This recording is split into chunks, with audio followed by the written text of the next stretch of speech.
جس وقت انسان فوت ہو رہا ہوتا ہے اس کے سامنے آخرت کی حقیقت اس انداز میں کھل جاتی ہے کہ معلوم ہو جاتا ہے اس بندے کو جس کے اوپر موت آئی ہوتی ہے کہ میرا انجام نیک ہے کہ بد ہے.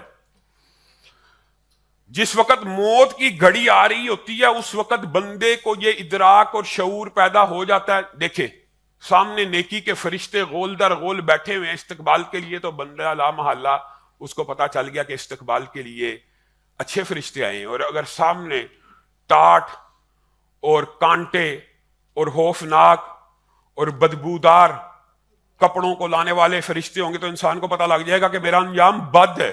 رسول اللہ صلی اللہ علیہ وسلم نے فرمایا یہ وہ وقت ہے جس کے بارے میں نے کہا کہ اس وقت میں جو بندہ مومن ہوتا ہے وہ جب فرشتوں کو اپنے استقبال کے لیے دیکھتا ہے تو چاہے ابھی اس کا اس دنیا سے تعلق پوری طرح منقطع نہیں ہوا ہوتا، یعنی وہ دونوں جہانوں کے مابین ابھی ہوتا ہے، لیکن اس کے دل میں یہ خوشی پیدا ہو جاتی ہے کہ رب نے ملاقات کے لیے اتنے عمدہ فرشتے بھیجے ہیں. وہ ایک دم اپنے گھر والوں سے نظریں موڑ لیتا ہے اور اللہ سے ملاقات کے لیے چل پڑتا ہے، اور اس کی خواہش ہوتی ہے جلدی میری روح نکل جائے، جلدی میری روح نکل جائے، جلدی نکل جائے. اور اسی لیے رسول اللہ صلی اللہ علیہ وسلم نے فرمایا بندہ مومن کی روح کیسے نکلتی ہے؟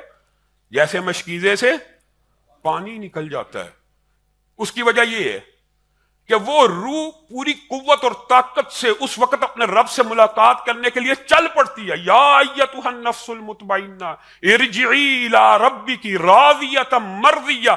ابھی نکلنے کی کوشش کر رہی ہے، پہلی خوشخبری اسی دنیا اور اس عالم کے مابین سنا دی جاتی ہے، لوٹ جا اپنے رب کی طرف، ہنسی خوشی لوٹ جا.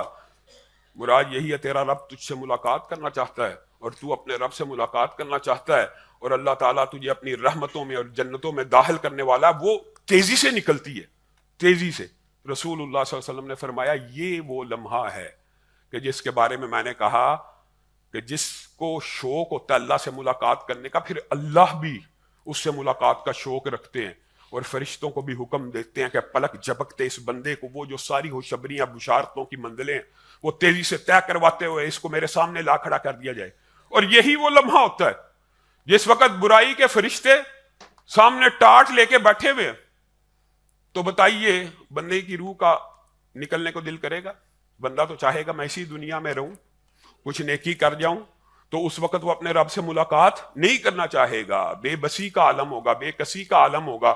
اس کی خواہش ہوگی میری روح نہ نکالی جائے، پھر اس کو تھپڑوں کے ساتھ اور پھر اس کو مار مار کے وَلَوْ تَرَىٰ إِذِ الظَّالِمُونَ فِي غَمَرَاتِ الْمَوْتِ.